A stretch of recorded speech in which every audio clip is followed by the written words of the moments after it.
Hello everyone and welcome back to my channel. If you're new here, my name is Natalie. I'm an author, growth marketer and a writing coach. And today I wanted to talk about how to write nonfiction. So this is a topic that a lot of you have been requesting. So I wanted to share my expertise on the point. I'm currently writing 2 nonfiction books. One of them is almost ready to send off to publishers. So, I'm so excited. Let's go. So the first step when you're writing a nonfiction is to choose a topic.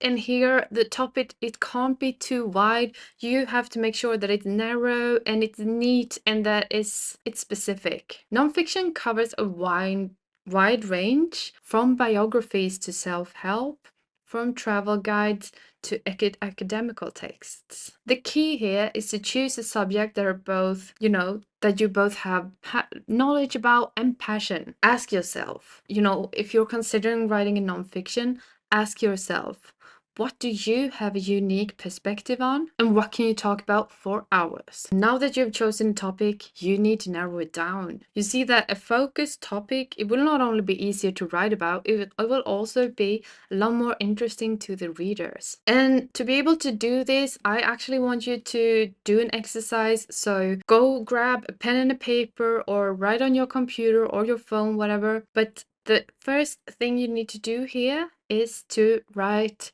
the text that is supposed to go on the backside of your book. Why do you want to write the book you want to write?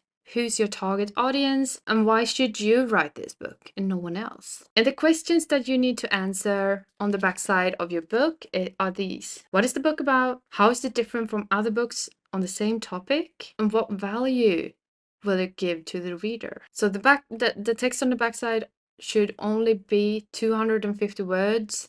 And it should also include why, some 1 or 2 lines about you and why you are the expert on this subject. I find that this exercise is so great because it will help you go from, oh, I want to write a book about writing. Yeah, that's too big. Like, is it about writing blog posts, articles, novellas, short fiction?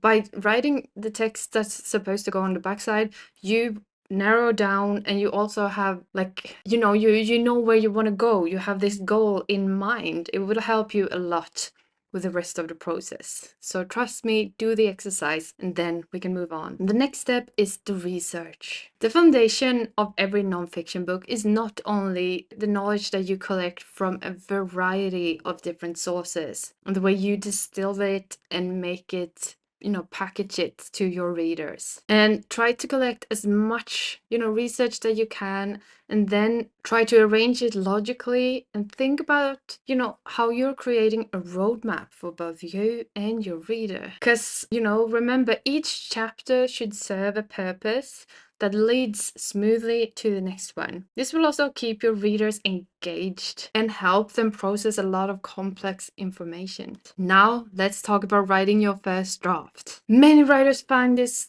part quite daunting, but remember, this is just you telling yourself the story. And here I would recommend try to create some sort of writing routine so that you stay with your writing project and don't have to reread what you wrote in the last chapter. This will save you a lot of time during the editing process, I promise you. And don't worry about getting everything perfect on the first go. Focus on getting your ideas down on paper. You can and will edit later. Speaking of editing, once your first draft is done, that's when the real work begins. Editing is where you refine your thoughts, tighten your arguments, and polish your proofs. And this may take you several rounds of editing, and it's not unusual that you feel overwhelmed. But remember, this will tighten your entire text and it will make it so much better. So push through. And if you want to know more about how to edit a book, I actually made a video about it. I will link it in the description box if you're interested. And once you've edited, when you feel like I can't edit anymore, I don't, this is as good as it gets, that's when you ask outsiders for feedback. So send your manuscript to beta readers or to a professional editor and get an outside's point of view, because they can see things that you are blind to because you've written the story. Finally, we've come to the best step of them all, publishing your book. You can choose to go the traditional route where publishing houses handles everything, or you can self-publish, which gives you more control but also more responsibility. Whichever route you choose, know that it's the most important part is you getting your message out there. And that's a wrap up on how to write a non-fiction book. I hope this video inspired you to start your non-fiction project. And if you want me to talk more about this topic, let me know in the comments. I love writing nonfiction and I would be happy to share more of my learnings of writing nonfiction. And if you found this video helpful, give it a thumbs up and follow me for more content like this. We'll talk to you soon. Bye.